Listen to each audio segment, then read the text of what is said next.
बुजुर्ग फरमाते मैंने दुआ मांगने का तरीका अपनी बीवी से सीखा। हजरत वो किस तरह? फरमाने लगे मेरी बीवी ने ना मुझे कोई काम बताया, कुछ पैसों की जरूरत के लिए कहा, तो मैंने उसे कहा कि भाई अभी मेरे पास नहीं है, कुछ दिनों में आते हैं तो मैं दे दूंगा।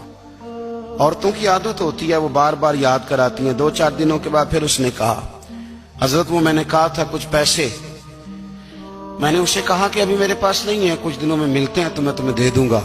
उसने कुछ दिनों के बाद फिर कहा हुजूर वो मैंने कुछ पैसे कहे थे। फरमाते मैंने डांट दिया, मैंने कहा कि क्या तू रोज मुझे शर्मिंदा करती है, कहा ना मेरे पास नहीं है, होंगे तो दे दूंगा, तू रोज याद कराती है।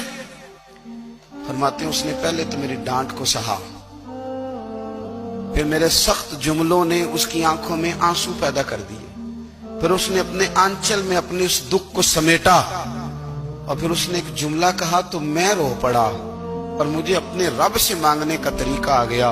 मुझे कहने लगी हजरत जी आपने डांट दिया, मैंने सह लिया, पर आप ही मेरे शौहर हैं, बताएं ना, आपसे न कहूं तो मैं किस से जाके कहूं। फरमाते हैं मैं रो पड़ा और मैं खुल के रोया और मैं तड़प के रोया और फिर मेरी सिसकियां बंद गईं।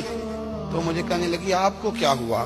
मैंने कहा मुझे भी दुआ मांगनी आ गई है। जब मैं उसे कहूंगा ना अल्लाह तू ही मेरा रब है, मैं तुझसे न कहूं तो मैं किससे जाके कहूं, मैं क्यों किसी बंदे से सवाल करूं, मैं क्यों किसी दुनियादार से कहूं, मैं तेरे बंदों का नेक बंदों का वसीला लेके तेरे महबूब की गुलामी लेके तेरी बारगाह में आया, तुझसे ना मांगूं तो किससे मांगूं। समझ आ गई है, जब मैं इस रंग में मांगूंगा तो तेरा रब मेरे ऊपर बड़ा ही फजल फरमाएगा।